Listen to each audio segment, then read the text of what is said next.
All right, we're back in the kitchen with Kevin Osfolk, owner and head chef from the Beer Garden in Portsmouth, and today he's making a menu favorite for us, Czech Goulash. Kevin, what exactly is goulash? Goulash is a soup or stew. Can use beef or pork, lamb, rabbit, typically some vegetables, and paprika. Paprika? Just like that, it has to have paprika in it? Has to have paprika. And you were saying that this is like basically whatever they could find in the fridge maybe and put it all together like a stew. The Czech word, there's a Czech slang, gula, which means mishmash. Mishmash. So, but it actually originated in Hungary. Okay, so this is the Beer Garden version of it, and you said you're using lamb? I'm using lamb today. Okay, and what else is in your goulash? We have some onions, about an onion, one large one, 2 cloves of garlic, about 3 green peppers, and we're going to use 3 to 4 tablespoons of paprika. Okay. We're going to split it up with mild and hot. We don't want it too hot. Right. A little bit of pepper, and if you like water, if you like, you can use stock instead, add a little more flavor. Okay, and what do we have over here? This is just a little water-flour mixture to aid in thickening. And that's a difference, too, with a Czech and, say, a Hungarian goulash. Right. They wouldn't use any flour to thicken their goulash. Now, you were saying this is something offered on the menu from time to time at the Beer Garden. Correct. Okay, so right now you've got your meat already cooking. Talk about this, how long, and the rest of the process. Okay. We got the meat started because it takes about 5 to 8 minutes just to get a good brown on all sides. Right. And then from there, we're going to add our onions and garlic to the mixture. We'll let that cook for about 2 minutes. We'll stir it in real good. And then we'll start adding the peppers and some plum tomatoes. Okay. They were previously diced. And after that, we have some fresh marjoram that I grow at home. Very nice. And some fresh parsley. Okay, for anybody who's never been to the Beer Garden in Portsmouth, tell them about your restaurant because with a name like Beer Garden, you have to specialize in beer. We do that. We definitely specialize in beer. We carry, from any given time, 300 to 400 different beers from around the world. That's extensive. That's pretty extensive. Yeah. Have you tried them all? There's a couple new ones I haven't tried. Okay. For the most part. Hey, 300 or 400, that's a lot. Right. And also, on the menu there at the Beer Garden, what else is offered?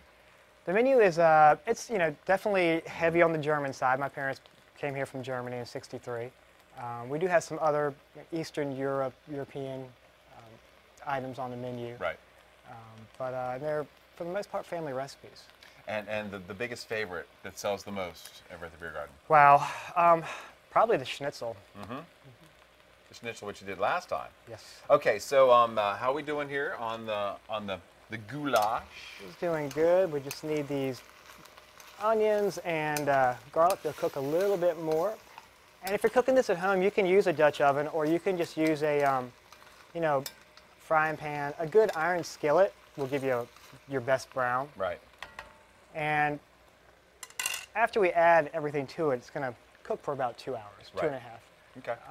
And you can do that continued on the stove or in the oven as well. Okay, about the Beer Garden itself, this is a family restaurant. Talk about the family and how you guys come about opening there in Portsmouth. You know, we just sat around thinking, what can we do together? You know, what can we all do together as a family? And we just sat down and said, hey, let's open a restaurant.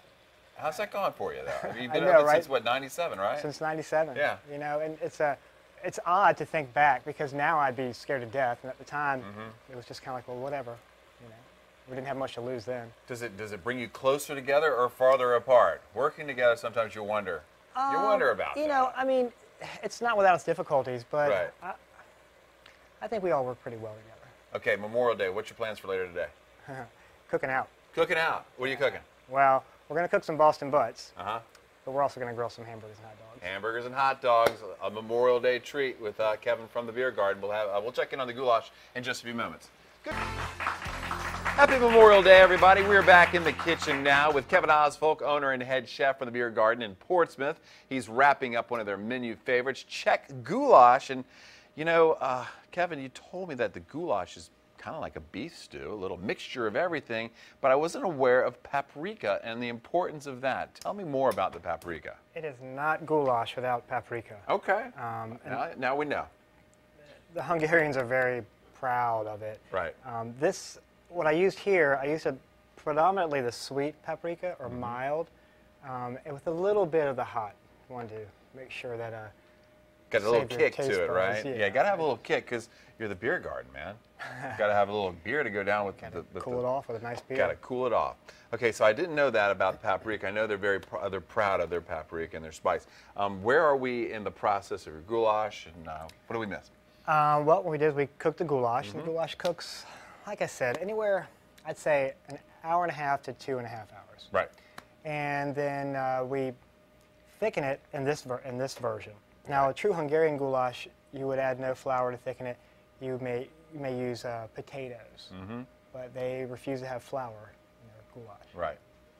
And so you add a little bit to yours just for what? Just your spin, or? Yeah, just a little spin on it. And the goulashes that we serve at the beer garden all have a little something different to each one. And you say this is offered from time to time.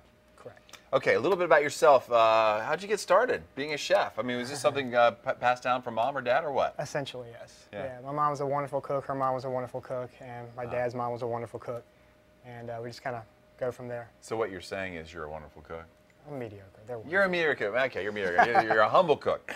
And the family business, who's not pulling their weight over there in the Oswald family? I mean, somebody's got to be slacking. Everybody's got their job to do. Everybody's got their job to do. You're the chef.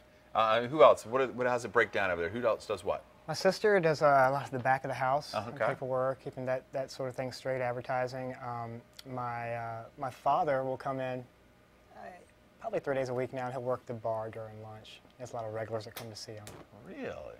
My mom. Sounds like he's got it made. 3 days a week, yeah. working the bar. Good job. Okay, who else? My mother. My mom, she still occasionally does some stuff in the kitchen. You know, she helps me out with, whenever I'm a little overwhelmed, and she goes around and, makes the customers feel very comfortable. And apparently you said Friday and Saturday nights pretty popular there at the beer garden. Friday and Saturday nights are it's crazy. #1 beer seller there at the beer garden. Aventina's. Aventina's? And where's that from?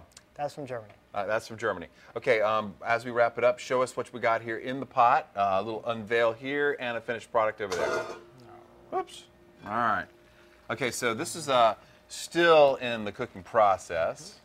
We bring it to a boil, and then you want to drop it down to a much gentler simmer for pretty much the rest of the process. And then, like I said, if you're going to thicken it, if you're going to add flour and thicken it, you'll do that at the end, and you'll add your flour. It'll be simmering. You'll bring it back to a boil, and then you'll drop it back down to a simmer until it achieves the thickness that you're looking for.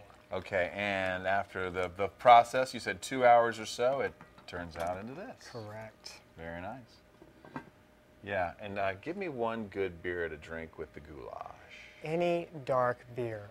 It can be a heavy dark beer, or it can be a more lighter beer, as long as it has the dark, malty qualities. Okay, and I know a lot of beers over in Germany are served warm, or are they? Well, they're served at cellar temperature. Cellar temperature? So, and that's where it gets confusing. Their cellars are pretty chilly. Pretty cold. You're talking about 50 degrees. Okay. All right, so check out some new beers over at the Beer Garden and their goulash. The Beer Garden is located at 438 High Street in Portsmouth. Give them a call at 393-6022, or you can look them up online at beergarden.com. Looks delicious, Kevin. Can't wait to try it.